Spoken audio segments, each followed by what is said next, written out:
You are now tuned in to the Jmack Experience Podcast.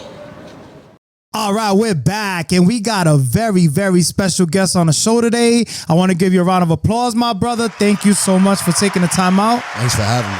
Absolutely, absolutely. How are you feeling today, man? I'm feeling good, man.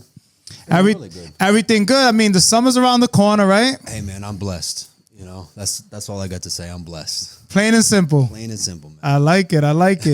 Episode 95. We actually switched it up on this episode. We're here live at Scalpmasters RI. Make sure you hit up Mike, man, to get your SMP done. But we're going to get into a crazy episode. Let's get into the intro real quick, and we'll be right back. Welcome to the Jmack Experience Podcast. This show is for motivational purposes only. However, we will not be politically correct, but our goal is to inspire those who listen and watch the show. Thanks for tuning in. Please be sure to follow us at the Jmack Experience Podcast and email us if you would like to be a guest on our platform at the Jmack Experience Podcast at gmail.com. Peace. Once again, it's an honor to have you on the platform. Let me give you another round of applause. Appreciate that. Man, I've been trying to get this interview done for a while, man. You're a very busy guy, so thank you once again. Man. Nah, we good. We got it we're done, here, right? we're here, right? Yeah. That's all that matters. That's all that matters. So, you know, for everybody that's watching, I usually like to start from the very beginning because, you know, we are a motivational platform and we like to inspire others through our guest stories, you know, where they came from and stuff like that. So for those who are not familiar with who you are, what's your name and where are you from? I'm Michael Mizzarelli, and I'm from Cranston, Rhode Island. My whole life, that's where I grew up. Born and raised? Born and raised in Rhode Island. Damn, so you, nowhere else? Nowhere else. That's your whole family, everybody? Well, so my mom and dad are from here. My grandparents are from Italy. Oh, nice. Yeah, so, pretty much Cranston, Rhode Island, born and raised, man. Yeah, that's cool. Because, you know, people usually, they're born somewhere, then they move somewhere, then they come over here. So, especially, you know, I'm from Queens, New York. So, but I love it out here. But that's pretty cool. So, never moved anywhere else, just Cranston, Rhode Island. I mean, you know, obviously in Rhode Island. Yeah, okay. No, I never. Not out of state. I never moved out of state. Yeah. Got you. Okay, got you. So, what was it like back in the day growing up in Cranston, Rhode Island? You know, a lot of things change, you know? So, what was it like when you were a child, more or less, growing up out here? It really wasn't. It really wasn't too bad. You know, I come from a very, very strict religious family background type of thing. Yeah. I enjoyed my childhood. Obviously, everybody has some bumpy roads and things like that. Yeah. You know, nothing's ever perfect. No, nothing's ever perfect. Especially my childhood. But it was pretty good. No complaints. I'm blessed to have the type of family that raised me. Nice. But on the flip side, you know, I definitely went through my fair share of, you know, ups and downs. Yeah, for gotcha. sure. Yeah. So that's pretty much what I was leading to, you know, because even if you're like raising a good parent, stuff like that, everybody has their trials and tribulations, right? Man. So, 100%. You know, did you ever have if you want to speculate on it, you don't have to, but did you ever deal with any type of trials and tribulations or? Absolutely. Yeah. Oh, yeah. Like what, more or less? When I was growing up, I had a lot of run-ins with the law. I was just trying to find myself. Got you. You know what I mean? So I was just wild. Yeah. I was just a wild dude. You know what Party guy, you like to party? Party, all of the above. You know what I mean? Things we do when we're young, right? Yes, exactly. Gotcha. I got it out of my system though. You know what I mean? Yeah, early. Yeah. And then I was going to tell you. Let's hope. Yeah. So I was going to tell you too, back in the day, we come from the last era of people was actually outside, you know, literally. Manhunt, all that. Right. You know what I mean? It's not like that no more. Everybody's streaming, playing games. You know what I mean? When we were growing up, we were riding 20 deep on our bikes. Yeah. You know what I mean? Getting into trouble. Absolutely. And having fun at the same time. Right. The good old days. The good old days. Yeah. So, all right. So now I'm aware that you started as a barber, more or less, correct? Yes. What inspired you to start cutting hair, and how old were you, more or less, when you started? So let me take this back. When I was living in my parents' house, my dad, since I was a kid, he had this old school 1950s vintage barber chair in the basement. Oh my God, throwback. Right? Throwback, right? And I always admired it.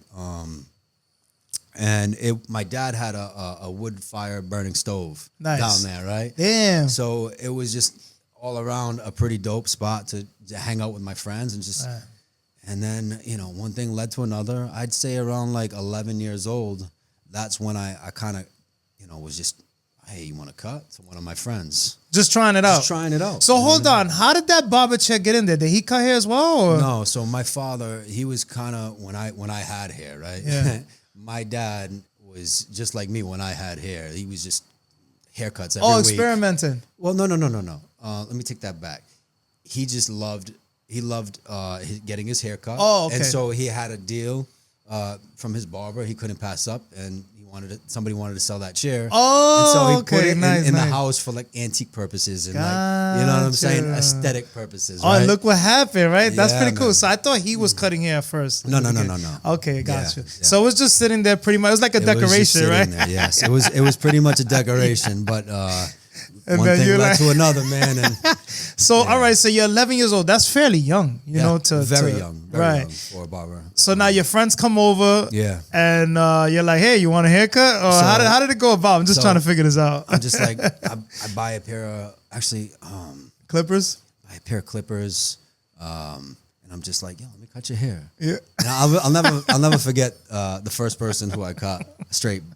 Botched him. He was mad at me. I had to shave his head off, had his hair off, and everything, man. So it was definitely. Did you push his hairline back? I pushed everything back. I pushed everything back, man. Yo, that's so funny. Yeah, man. I was sending all my boys to school with crooked ass fades. Yeah, they were free though, right? They were free. Yeah. You know what I mean? And I was the whack barber at that time, right? Damn, but 11 years old, that's But young. I started growing. I kept cutting. Yeah. And yeah. So how many years more or less till you felt like that spark that you're like, you know what? I think I really want to do this for the rest of my life. I knew it even before I picked up the clippers. Get 'Cause out. That barber chair was just like, every time I go downstairs, it was just like eyeing me. Like a light bulb. Like, it was just like, yeah, you want me. No way. I Yo, already, that's crazy. And plus, I grew up across the street from a barbershop, Got you. which Okay. I did take over.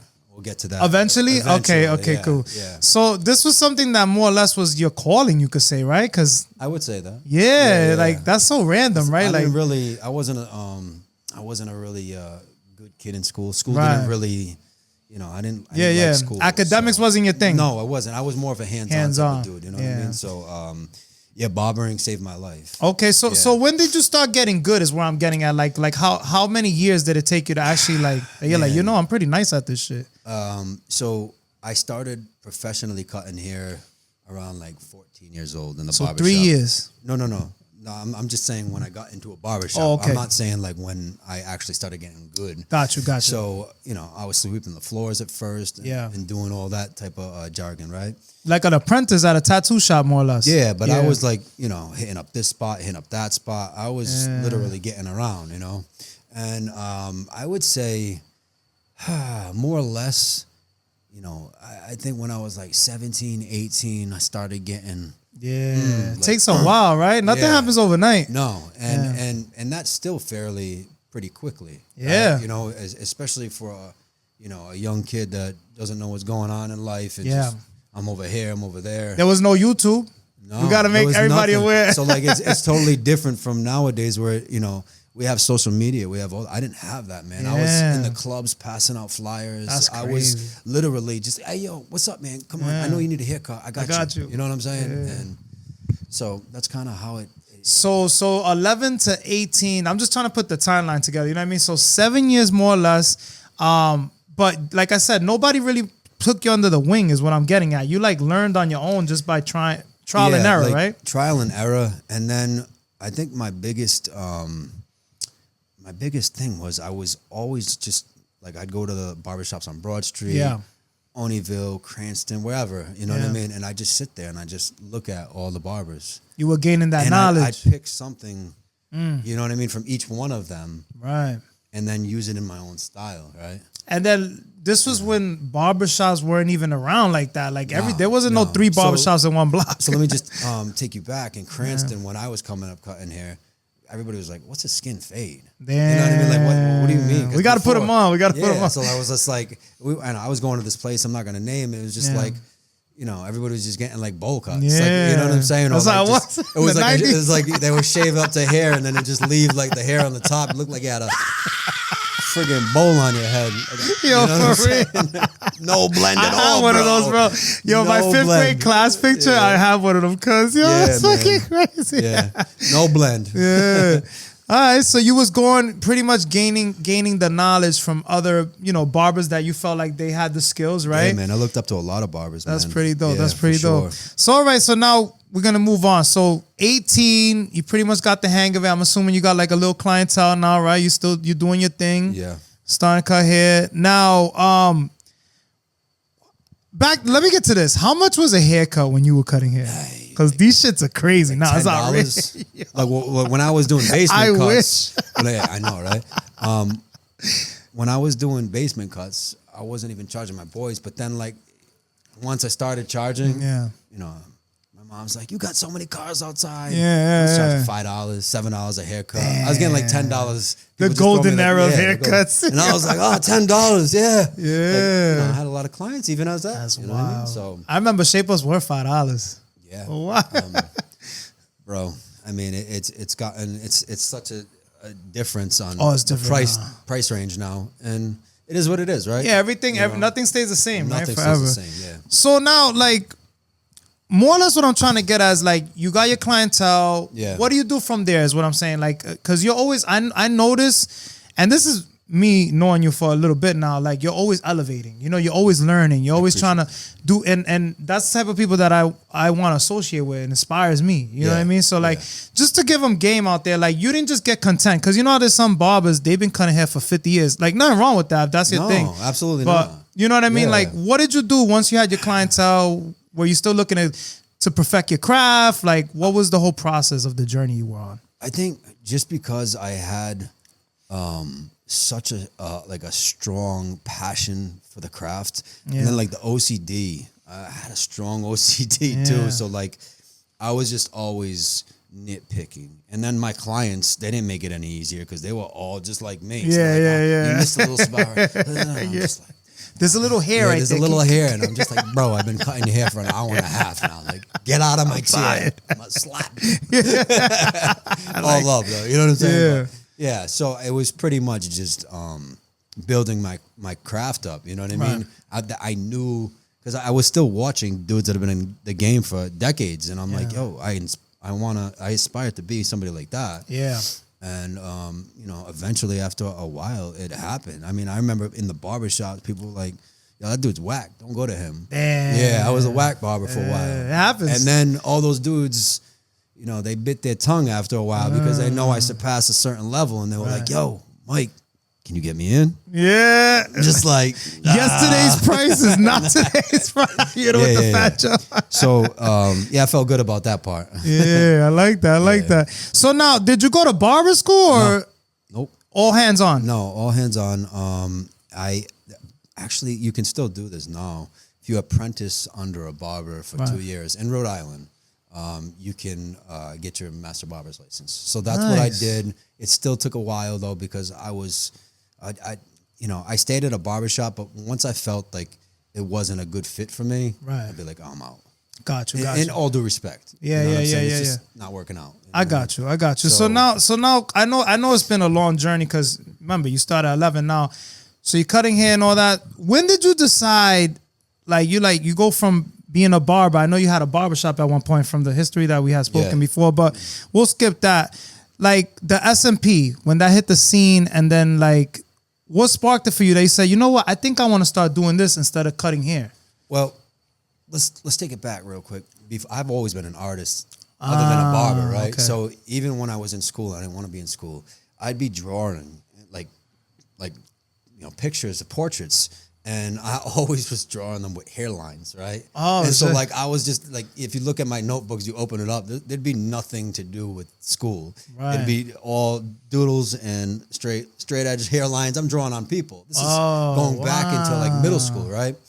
And then I was cutting hair for a while, and I was approached by somebody, good dude. Yeah. And he was like, hey, I do SMP.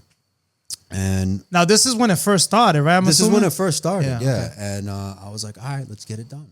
And I didn't, really do my research at that time, because there wasn't a lot of research out there. Yeah. You know what I'm saying? Yeah.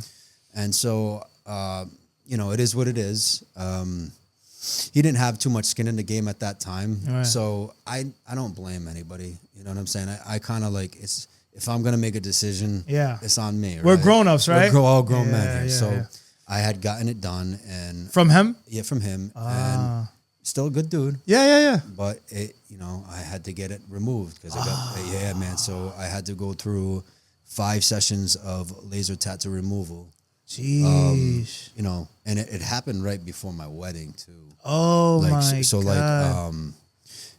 But the thing What is, a man, nightmare. being a master barber, there's things that you can do to conceal stuff. Yeah. Okay. So like with enhancements and stuff like that. Mm-hmm. They got the Beijing. So before enhancements was a big thing, like right now, I was doing that to myself and certain people, even before then. You know what I'm saying? Because like now they got like all these enhancements in the barbershop that before that wasn't really like a known service. You know what I'm saying? But I was doing that. So nobody really even, I slid through. You know what I'm saying? I slid through the cracks without it affecting my confidence to a certain, point. This is the thing that I want to mention though too, for the people that are watching that have no idea about SMP and how it all works, and being that you've been doing this for a while now, you get what you pay for, right? It's just like when you get a tattoo. It is, man. It really is. And, some people are going to pay that price and invest in the procedure, and some people just simply aren't. And that's fine, but they're going to have to learn the hard way. Yeah. I don't want to learn that. That's why I went with you. I'm not going to lie. Yeah. I mean, it is what it is, right? Yeah. I mean, so hold on. You did 5 sessions of laser removal, you said, correct? Yeah. And then I went and I trained out in Santa Monica, California, in 2016. All right. How long did it take for you to get certified? It was just a beginner's course. So this is the thing, right? It took me about a good 7 days for that course. All right. So it's not about how long the course is, because you get the information. Yeah. But it's what you do with the information after that. Gotcha. So, I kept practicing, doing my thing. I actually did my my best man for my wedding. He was my first client. Okay. And I laced him at that Came time. out good? Yeah, it came out good, man. Oh, all right. And that was your first time ever? That was the first time ever.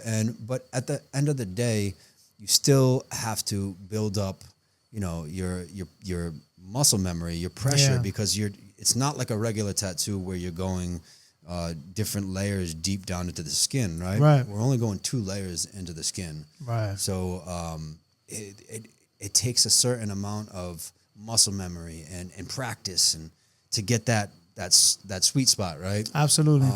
So yeah, it was very difficult at first, but it kind of came natural to me because I already had the artistic abilities, and then it was a wrap after that. You know what I'm saying? So like, you hit the ground running. I hit the ground running, but at the end of the day, barbering is in my blood. Right. So that was the big, like, oh, what do I do? You know what I mean? From here.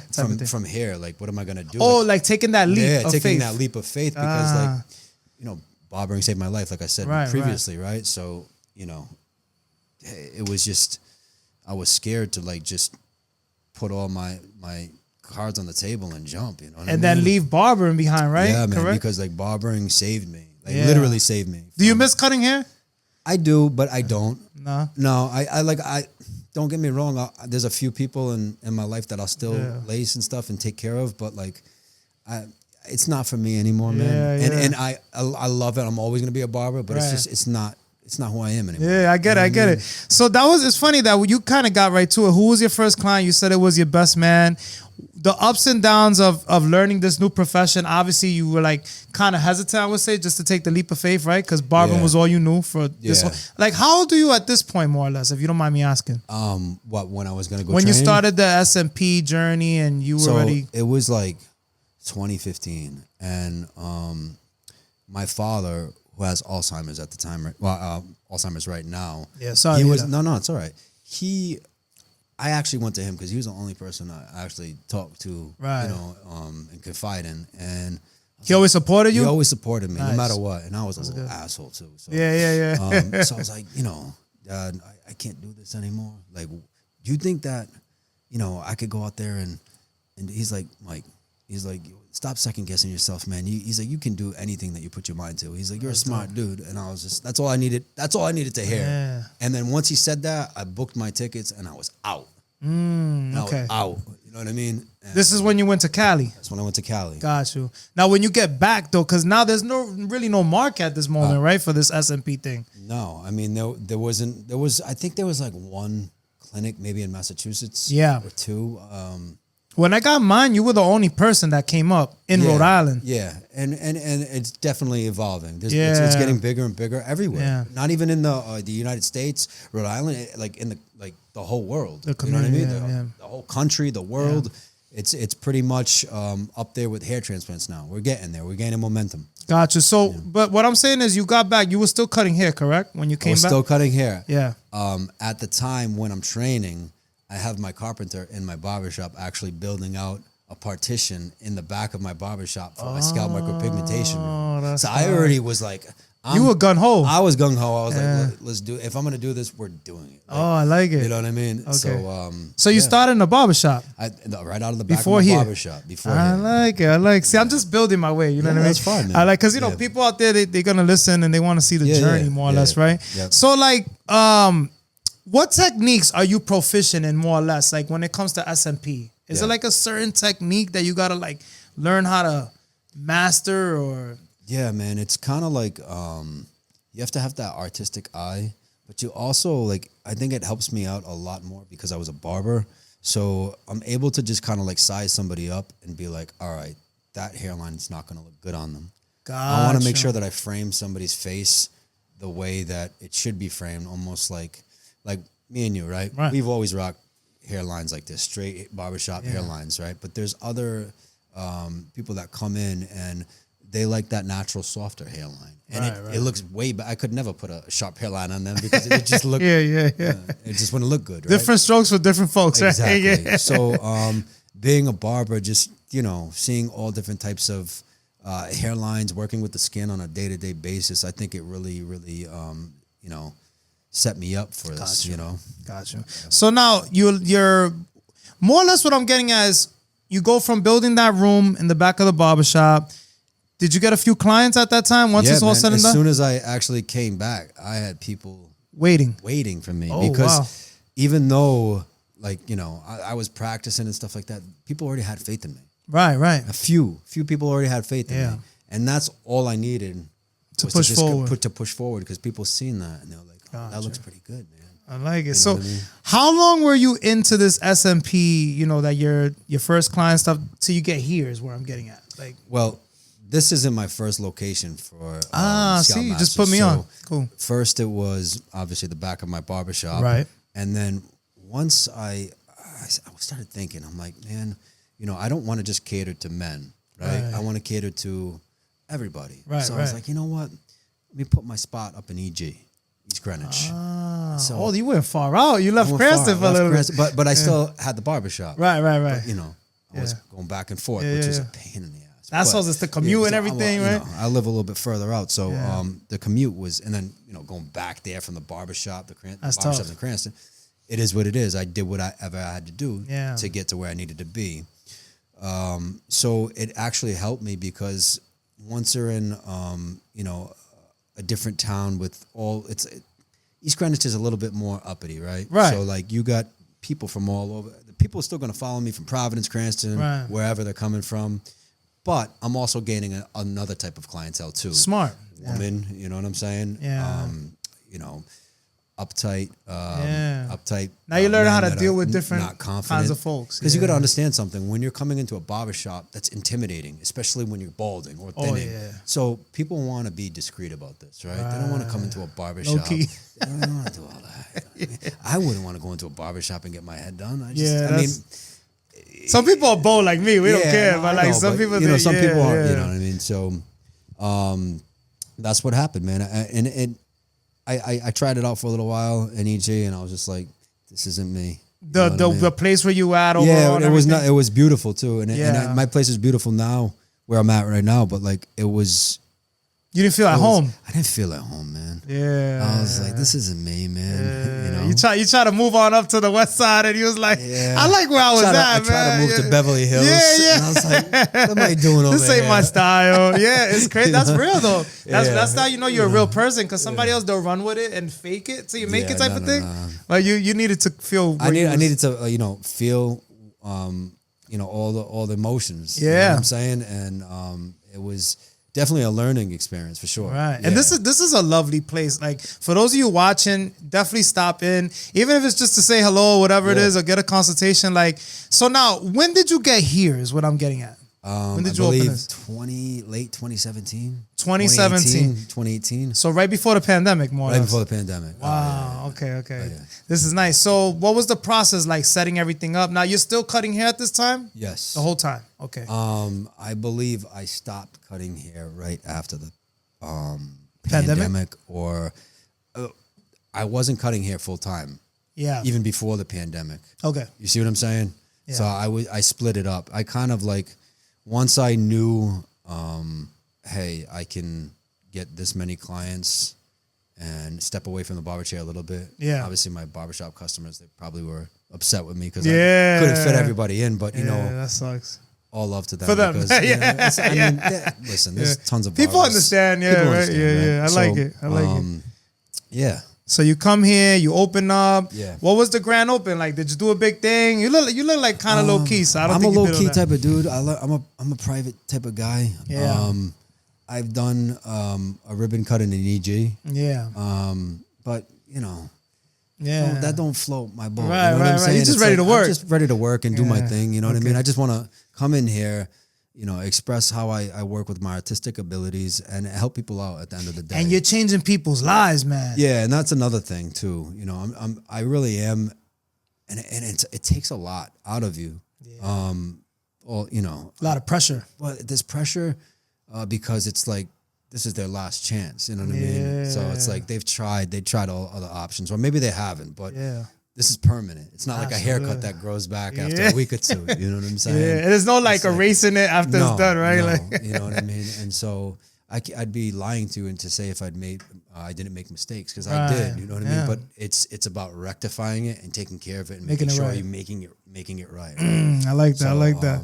Definitely. Yeah. So now getting into, I just want to get like, for people that don't know the procedures and stuff like that, like how do you like determine the appropriate pigment color for each client? So basically, everything's kind of like on a dilution scale. Okay. And if you're, white, if you're Asian, if you're Latino, if you're black, there's kind of like a chart. Okay. And you kind of like, it's not really spot on. Right. You know what I'm saying? And since this is a multi-session type of treatment, you always want to start a little bit lighter because you can always push the envelope in the second session or even the third session or even in the fourth session. You don't know. People might need another session, Yeah. It all really depends because everybody's unique in a way where they have different immune systems, right? Gotcha. So like when you put pigment into the body, especially at the level that we're going in, the body is like, what are you doing? And it's trying to fight it, right? It's trying to push it out. It's not used to that. It's not, well, it's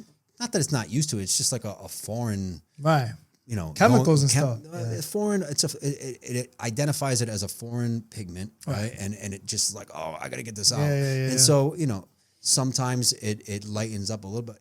I'm glad because that when you come back for your second session, I can identify and then move forward with the proper tone. I like it. And you know what I mean? And then see, now I'm learning. Because you got to understand something. When you put ink in, just with like a regular tattoo like we have, right?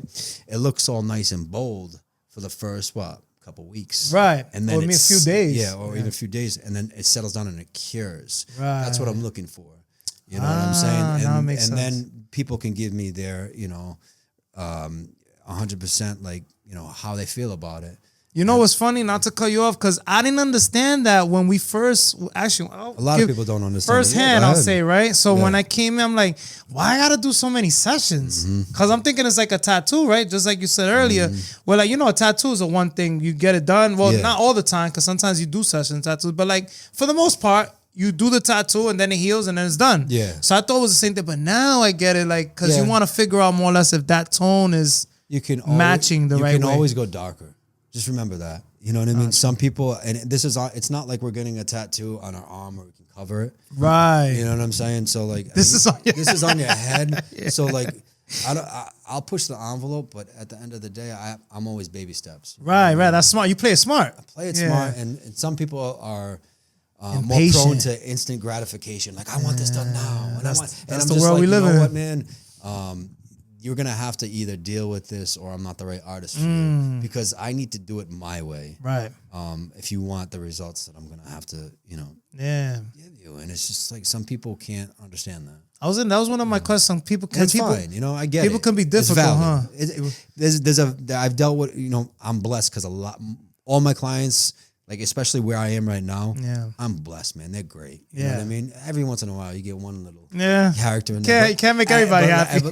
Honestly, man, though, I'm blessed. They're good people, man. Like, when I first started in SMP, man, I was getting like people from the woodworks. You know what I mean? And there was a lot of frustration. There was a lot of, just because people wanted to see that right after the first session. Yeah. Just like, man. What's been a person that has came here and they told you like, yo, I traveled here from, I don't know, freaking New York or like New Hampshire. You're like, wow, you came all the way from out there. Yeah, man. Actually, one of my longest traveling clients actually came from France. No way. Are you serious? I had one from Norway too. And he still comes back for touch-ups too. I got to drop a bomb on that. That's fire, bro. That's crazy. It's almost like when you get a tattoo, right? Because right now, like I said, social media. So like when you're on social media, you can kind of be like, oh, I like that tattoo artist. I don't care. I'll travel to him because I want his work. I don't, and I like his vibe too. Right. So I'm comfortable with him. Yeah. And that makes a difference. So people, if you have it like that and you can travel, they'll do it. You're building relationships too. You're building relationships, and people know that I take care of them. Hell yeah! I can say it firsthand, man. Mike's a great guy. Yeah. So now, how do you manage like client expectations regarding the results, potential healing variations? Yeah. Because like we said before, it's pretty much like a tattoo, right? If you don't take care of it the proper way, or the aftercare is always important, correct? Yeah, I find that I'm very, very strict with my aftercare, but there's people that have strenuous jobs or, they do stuff and it's like they want to get the procedure done and, they abide by all the terms and agreements and stuff. But at the end of the day, they're still not living up to the aftercare. Right. So like, and I don't say nothing to anybody when they come in because at the end of the day, I'm trying to make you happy. And I want my work to speak volumes when you're walking around with it. Absolutely. So like in my brain, I'm just like, I'm not gonna say nothing, but you're lying to me. I know you were sweating. You bullshit. Yeah, exactly. Keep it real, folks. You're sweating or you're doing something. You're using some type of thing on your scalp which you shouldn't be using, and I can't prove that. Yeah. But I know because I've done this for a while now. Yeah, absolutely. So it's just like, I'll just. Whatever, man. You're not gonna argue, right? I'm not gonna argue. Like, okay. Just let's get this done because I want it to look good too. Yeah. Not just you, me too. Now, this is a question I've always had since I got mine done. Yeah. Why is it that the sun damages the SMP on your scalp? Like I know it's probably a simple answer for you, but why? Even with like tattoos that I have on my arms, like just the UV rays are just so strong. Yeah. And I remember I was like. Because I had to keep getting touch-ups I was getting touch-ups because I like the sun. Right? Yeah. So I was getting touch-ups every year, and I was flying out to my mentor almost like every year to get a touch-up, and I'm just like, damn, and I'm putting that, SPF 50 on it and stuff, and it's still, I wasn't vigilant enough with it, right? And so what I found out was I started traveling to Arizona. It's hot as hell over there. And me and my wife, we love it out in Arizona. So, we're in the Sonoran Desert. So I bought this cap, and I was like, you know what? Let me try this cap. I'm just gonna because we're gonna be out there. We're gonna be hiking. We're gonna be swimming. We're gonna be doing all that. And I'm not taking this hat off. Yeah, like the dad cap. Yeah, it's a pretty dope cap. It's what kind of cap? An Adidas dry fit cap. It's UA50. So it's just like a gym. I gotta buy me one. Yeah, they're only $18, $20. Right? All right. So yeah, man, I wore that for like the whole. I think we were down there for like 2 weeks. Yep.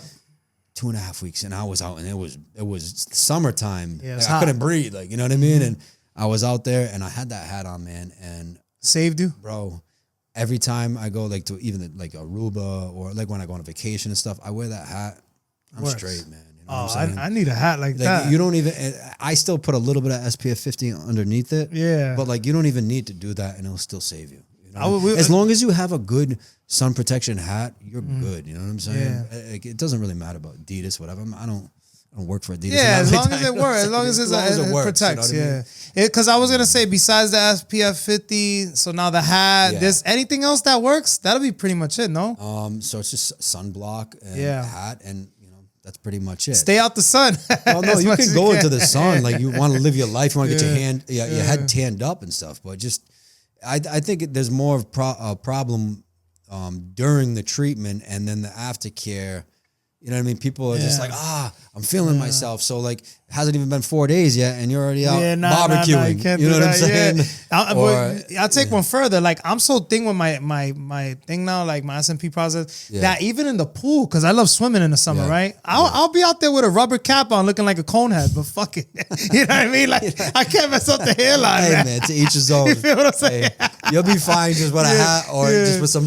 Honestly, man, you don't even need a hat. Just some sunscreen, Like, bro. Just is this guy diving in every the every couple hours, every 80 minutes, I don't know, every hour or every hour and a half. Just I'm so OCD with it now, bro. I'm I mean, you don't have to be crazy. You just gotta be a little conscious about it. Yeah, It's right. not, you don't have to be crazy, man. It's Right. not going anywhere as long as you take care of it. Right? Yeah, absolutely, You know? absolutely. Now you not know, that serious. now people they're going from SMP, right? Started with the SMP pretty much, and now people are doing this thing called the hair transplants. Yeah, They're that's going been around for a long time. before the SMP, correct? Yeah. But now it's becoming like a thing. Like people are going all the way to Turkey, and Yes. stuff like that. Yeah. Are you planning on learning that? No, you have to. Well, in Turkey, I don't even know. I know that there's some good people out there that do it, but I mean, over there's proper licenses and stuff like that. Got you, got you. But in order to become a hair transplant, somebody who services in that, you need to be a doctor. A doctor. And that's not just up my alley. Yeah. But what I will say is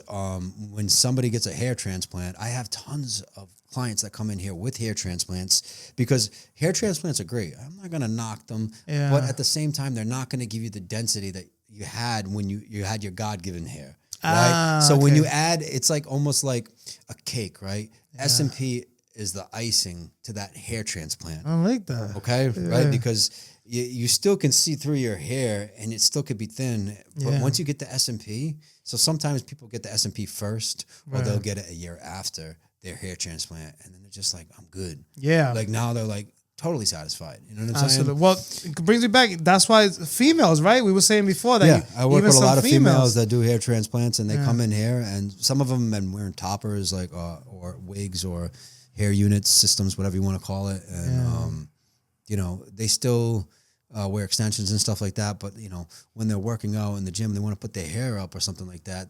They might be thinning on the sides, or so just to add a little bit of tone in certain areas of their scalp makes them more confident to go out and, you know. Got you. Now, I want to speak about, I know that you were doing like a few conventions and events. What did you learn from those conventions and events? And is it something that you still do? I'm not really too much into conventions. With that being said, I still like to keep like I'm always going to be a student. Right? Even though it says Scalpmasters on the wall, I that's what I aspire to be. that. You know what I'm saying? But like to the day I die, I'm always going to be a student. Right. But SMPs, you know, expos and stuff like that, they're cool. Yeah. And I think that, you know, people should definitely explore that avenue. But for me, I feel like I trained with a few artists and, you know, I just kind of always went back to doing it my way. You know what I'm saying? Like, even though like I same thing, like when I was telling you about barbering, you could kind of look at like different barbers and take a little piece from them. I kind of did that, but not as much because I feel the best when I'm doing it my way because I put in my practice. You know what I mean? So like, and you got your own style. I got my own style, and then when you start veering off and doing what other people do, that's when problems. It's not gonna work for you. Yeah, it doesn't work. Like you already know subconsciously when you're doing it, like where it needs to be. It's like already like programmed into my head, like what I have to do. Like my hands are working like idle. You know what I'm saying? Yeah. Because I already know what I'm doing. I'm sizing it up and I'm doing it. So right now, as we're speaking, are you pretty booked up? You got any promotions going on? We got to promote your business. Yeah, no, same way that we get in your journey here. For it's especially for the economy that we're in. Right. You know what I mean, It's been tough, man. I'm blessed. I still do well. You know what I mean? I recently had a son. Not to go off topic. No, go ahead. We're here. We're cool. Yeah, I had a son last March. So congratulations. Thank you so much. So like I stay booked. Yeah. But at the same time, I've experienced burnout. Yeah. And I experienced things along that level of burnout and stuff like that. And I found a happy medium spot where like, hey, I'm only taking this amount of people a day and I'm only working this amount because I know if I go any deeper into that, you can lose it. I can lose it. And not only that, family first, family first, but there's too much room for error when you're doing permanent stuff, even tattoos, and tattoo artists will tell you this too. But on the scalp, it's just like, you can't have I applaud those people that do like 4, 5, 6 heads in a day. But that for me, that's a lot. I'm all set. You know what I'm saying? I like to just, do 2. Less is more, right? Less is more. Exactly. And money's not everything. That's the you're putting your family time. Family's right now. everything. Obviously, money is that. don't get it twisted. Yeah, you need you need money it. to live. And I am always, looking for new patients and stuff like that. But I've been established for a pretty long time, and people know when they come in here what they're getting, and I'm blessed. Are you open to taking new clients though? Yeah, I always all the time. I take new clients all the time. How can people hit you up if they can hit me up? www.scalpmastersri.com. I'm gonna put the website on. Yeah, you can do all that. And Instagram. Instagram's Scalpmasters_RI. You can hit me up on my my business line 401-867. Give it to him, man. 401. Dude. Yo, we here, man.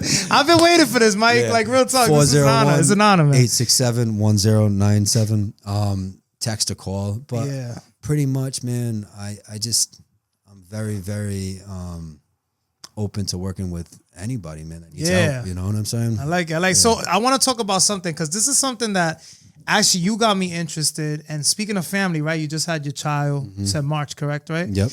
And then I remember last time that I was here, we had spoken about an experience that you ended up, partaking in. Yeah. Can you like elaborate a little bit on that and maybe put some people on to this? Because it sounded like a great thing to do. I mean, for me. It might not be for everybody. It's not for everybody. My bad. I wanted to no, it's fine. Yeah, rectify we can talk about it. For me, because the past traumas, and even in business, right? When you're working with people, and you have different energies coming in and out of the door every day. And this is what people don't understand, and why their business isn't where they want it to be, because you can't manage like somebody's coming in and they're having a bad day. So what does that do? That kind of screws up your day. Negative. And it's fine. I mean, everybody has their days, nothing's perfect. Right? Nothing's perfect, right? But let's get into it, man. I went on to a retreat in Peru. Last year in October. What's the name of the retreat? I'm gonna shout it out. It's Casa del Maestro. Casa del Maestro. It's located in some small village outside of Iquitos, Peru. Wow. And it's an ayahuasca retreat. And for a lot of people that don't know what that is, ayahuasca has 2 ingredients in it. It has the ayahuasca vine, Bicapi, and it has the chacruna, okay? And those are leaves. And you mix them together and you boil it and you get an indigenous brew it's been around. Is this like an elixir or something like that? You know how people they put these potions together and stuff like that? Is this something similar? Or am I thinking like Final Fantasy movie type shit? This is a highly potent psychedelic plant medicine. Got you. And I was thinking about doing this for probably about 13 to 15 years. So you really did your research, right? Oh yeah, because when you're doing stuff like this, it was a life-changing transformation, because not only did it help me grow in a sense, but it actually helped me with my business too, and how to navigate issues and problems and stuff that would be stressing me out. Yeah. You know what I'm saying? So it's not like you just go down there and you get all drugged up. And this is like, you know, you have a master shaman, everybody sits in a circle, right? You take back, I did 5 ceremonies. I was down in the jungle. This is like a therapy retreat, you could say, right? Something similar? Well, it's definitely a therapy, like, yeah. it's getting in therapy, tune but- with yourself, right? Type yes, of thing? and releasing negative patterns, negative Energies. toxins, negative energies, and just learning more, just going into your consciousness, you know what I mean? And just I think I want to do it too. This sounds good. it's very, very, you got to be ready for the work though. Yeah, yeah. Because this isn't something that like you can't just say, I want to leave today. I'm like, Once you're there, you're there. It's a purgative. So Yeah. people are puking, Yeah. coming out the other end, Wow. freaking out. You know what I'm saying? Yeah. But in the end, More ups than downs, right? yes. A lot of war veterans use it, you know, for PTSD or just, I mean, anybody that kind of wants to learn more about themselves, learn more about, you know, the psyche, anything like that. So I believe when I went onto that retreat, I came back a different person, almost like I was reborn. Really? Yes, 100%. What did you feel when you got back, more or less? Like with love, within? love Yeah. and gratitude. Nice. And, you know, things that I never felt before in my life. Yeah. And, you know, like I said, it's not for everybody. Yep. But for me, it works. worked, man. It worked, and it still continues to work. It's not like a pill that you take, Yeah. right? It's if you're going to do this type of work and you're going to get into it, you need to obviously integrate it too, and it's going to tell you what you need to do. Right. So it's like you can come back and do it and be like, oh, I did this. But if you don't follow up with it and keep, Right. it's gone. You know what I'm saying? Is this something that helps you also too, like with a law of attraction type of thing too, or has nothing to do with that? That's definitely another modality that I Yeah. would definitely use too. Yeah. But this is more connecting you to the universe and connecting you to your own insights and stuff like that. And it was just, like I said, it was life-changing, and I'm so blessed to have a wife Yeah. Supporting me, you know what I mean? Because she knew, like, you know, I don't like to, like I said, I'm a private person, but Yeah. now you got me on this podcast, and Gotta do it. I have a lot of things going on in my life for a long time, like, and like for like 6 to 7 years now. My mother was diagnosed with leukemia. Damn. And that was around the same time my dad was diagnosed, give or take, with Alzheimer's dementia. Yeah. And then, you know, my wife also has some autoimmune disorders and stuff like that. So that was on the back burner. It's a lot. It is a lot, but I will tell you this. Every time I walk into that door, You leave it there. I leave it there because this is my sanctuary. This is where it's just like, Yeah. you know what I mean? But when you get out of here, that's when it hits you right in the face. Oh yeah. And so, you know, it was starting to build up, and I just kind of wanted to explore my options, and I felt like that was the only one that I could, you know. It definitely worked. It worked for me, and it's working. It's you know what I mean? I like it. Said, it's not overnight, but. You know what's funny? When you was telling me about this, right? Because we spoke about this beforehand, but like I was thinking, because you know when I went to Mexico, I went to Chichen Itza, right? And Yeah. I was wondering, because they were saying that you know people built these pyramids back like you know centuries ago. Yeah. And I'm like, isn't it amazing? Like I don't know if you study, because I look into a lot of these things too. That's why I think me and you are always on the same page, kinda.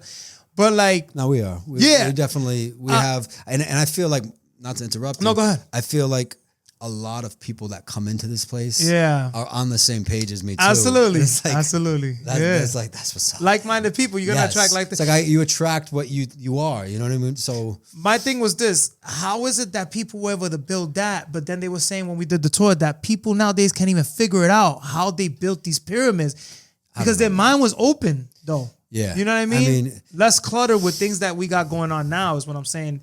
They almost had like spiritual stuff is what Yeah. I'm saying. Like the stuff you when probably you get went. into spirituality, it doesn't have to be religious stuff. Like you see my Saint Michael right here. Absolutely. I always rocked with Saint Michael. He's Yeah. always protected me. Yeah. You know what I mean? So Yeah. it's not about religion. Yeah. It's for me. But No, I'm talking about the practices though, like something you did. Yeah, They were doing this probably centuries ago too. This is what they in different countries, and especially in South America. That's where this is. These medicines are from. Most of them. Natural remedies. There's a couple other ones like ibogaine that comes from like Africa and stuff like that. But these South American plants, they helped people for centuries and centuries, and everybody is kind of like, when you go to those countries, that's a third world country. Right. So I was totally out of my element. Like I literally took a flight from Boston to JFK. Damn. To JFK to Lima. How long did it take you to get there? From Lima to Iquitos. Once I landed down in Iquitos, now I had to go to my hotel to get ready for the next day. Right. All right. And that was a bus ride through the jungle to the Amazon River. Wow, this is a whole journey, that man. took 2.5 hours, just the bus ride. Yeah. And then once you get to the Amazon River, it was like another, I would say like 3 hours and some odd time. So overall, from you leaving here to there, what was it? Like almost like a few days? Yeah, a couple days. Like no sleep. You were on a mission for real. I mean, the thing is, it was worth it though. Because this is serious work, so when you're doing it, you want to make sure that you're in the best hands possible. Yeah. Because things can happen if you're going into these types of places where people don't know how to hold energy. Yeah. You know what I mean? Bad things can happen. So I wanted to go to the source too. Yeah. I mean, I wasn't, there's places, and I'm not saying they're bad. Yeah. But for me, I wanted to go to the source, especially for my first experience. And especially that I know that I may not be able to go back there for a while because I have a child, I have a family, you know what I mean? So it was like perfect timing. Yeah. Like, it was God's timing. You know what I'm saying? I like it. So what's the name of this retreat once again for people that are interested? So it's called Casa del Maestro, and it's in Gennaro. There it is, Gennaro Herrera. And you literally have to take a bus through the jungle, get to the Amazon. The Amazon River. Once you get to the Amazon River, you have to 3 hours down that Amazon River to the Ucayali River, and then you get off. It's like literally, you're in the middle of nowhere, man. It must have been amazing though. This whole It was thing, definitely right? amazing. Seeing things you've never seen in your life. It was a bucket list trip, and I intend on doing it again. Oh, Next time you do it, let me know, man, because I would love to document this whole thing. I don't know if you're able to do that, but that'd be amazing. You definitely could. Yeah. Not when you're doing not the ceremonies, but like the journey, and me, I only speak English, and I want to learn. I need. Well, the thing is, I want to learn how to speak Spanish, and I will. But getting down there, I only spoke English. Yeah. So I relied on Google Translate, but not even, because sometimes you didn't have service. So now you're just relying on eye contact and hand movements. Energy. And I did it. Energy. Right. Yeah, exactly. Right. So, I like it. Yeah, man. Overall, people were great in Peru. I love Peru. It's like, honestly, since I went down there, it's like my second home. I like it. You still keep in touch with the people from that retreat? Absolutely, yeah. I just sent out a message to one of the facilitators before I actually started, yeah. Oh, I like it. Yeah. So now I want to go back. We're going to be wrapping it up soon, but I want to go back to what you got going on now with, Scalpmasters RI. Yeah. What are your plans for maybe expanding in the future, or are you good where you're at right now? I would say, listen, like we said about money. Yeah. Money's great and all, but what it means to me is family and time. You can't get that back. You can make all the money in the world. Yeah. With that being said, in the future, I still plan on, growing. Like a Scalpmasters, maybe Miami or New York, or that'll be kind of dope. Yeah, down the line we can definitely do something like that, and I have plans to. But for now, I'm all about taking care of my family, taking care of my customers, just making sure everybody's good, and then when the time, is right, that's when we do it. You know what I mean? Got you. Can you believe how far you have come in the line of business that you're in? Remembering like even when I seen you for a consultation in the pandemic, like, can you believe like that stage? It's almost like a dream, Gordo. It's almost like a dream, like it never even happened. I look back and I'm like, he's still doing it. No, I'm like, how time moves so quickly too. You know what I mean? And it's just like, I did, like, before I couldn't believe it. You know what I mean? I'm just like, I'm in this new environment, and it was tough to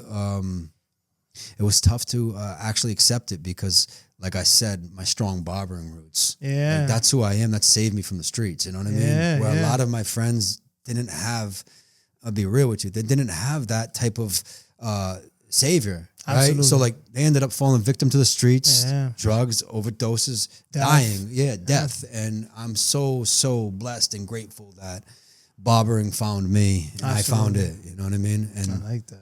that's all I got to say about that. That's so fire. Speaking of all that, we're going to get into album of the week real quick. Album of the week on the Jmack Experience Podcast. Album of the week this week is Forever My Moment by T Grizzly. Have you heard it yet?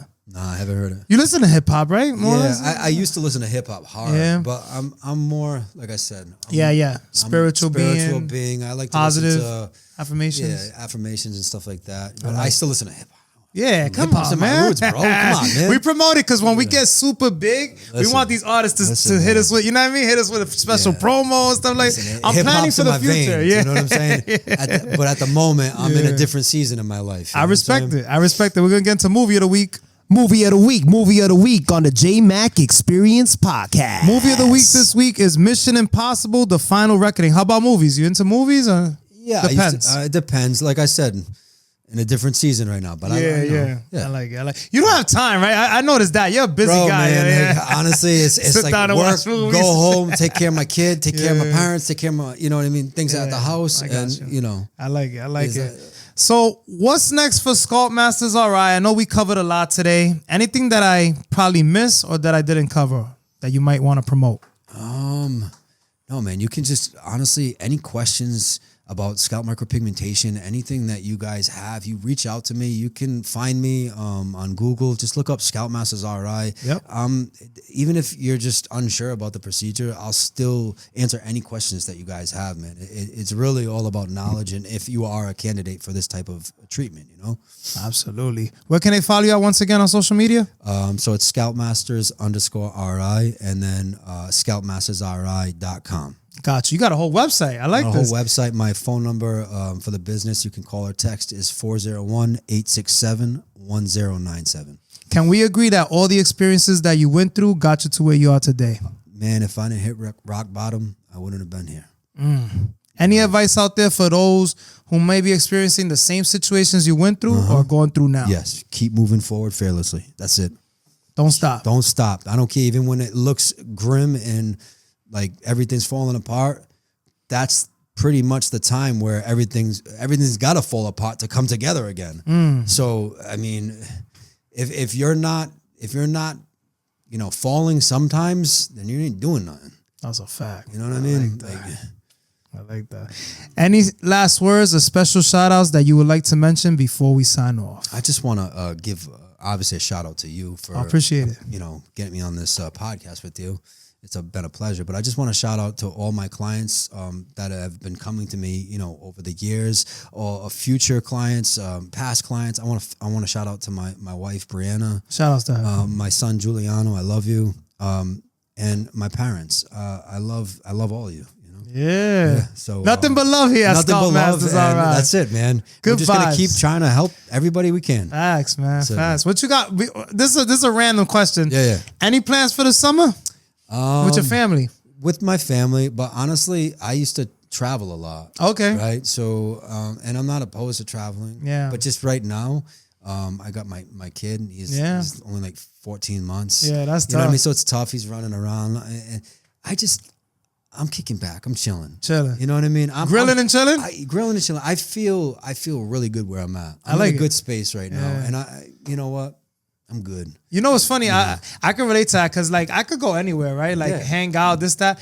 I feel so like I love being home is what I'm trying to get at. Sometimes this is I actually went on vacation like a month and a half ago and actually paid money to come back home. You were ready to go. I just didn't want to. I was like, why did I come down here and bring all you guys down here with me? And I'm just my wife and my child, and I'm just like, I should have just stayed home. Yeah. I'm more happier in my household sometimes. In your own element. Yeah, and it's like I love traveling, but at the same time, there's certain times when you travel. Absolutely. You know what I mean? Yeah. And this wasn't one of those times, but I had it in the back of my head because the past, you know what I mean? I'm like, I need a vacation. I didn't need need a You don't need vacation. it, right? I don't need a vacation, man. Wants and needs. Yeah. Right? Yeah, exactly. Yeah, man. like people always, you need to do this, you need to do that. It's like, yeah, Do definitely. you want to do that? No, at the moment, I mean, I don't want to take a vacation. No, I don't. You know, especially when you got a little kid running around, going crazy. You know, you want to be at home, safe zone. You know what I'm saying? It's like I got all it's baby proofed. I don't got to worry about anything, and picking up anything, putting it in your mouth. Like, no, I'm chilling. Yo, man, Mike, it's been a pleasure and an honor. I appreciate you, as bro. always. Yeah. Episode 95, the Jmack Experience Podcast, Scalpmasters RI. Make sure you guys tap in. You already know we're signing out. The Jmack Experience Podcast. Gra. Thanks for coming on the Jmack Experience Podcast. Be sure to come on for another episode every single week. Until next time, peace. What's good, everybody? We've been having a crazy year. I want to shout out our newest sponsor, Spaced Out Snacks. Make sure you contact them for all your edible treats. And I also want to shout out Dead Time Clothing Brand for the official fit. If you want quality, make sure you hit them up to get fresh. You already know the Jmack Experience Podcast. We're signing out. Gra.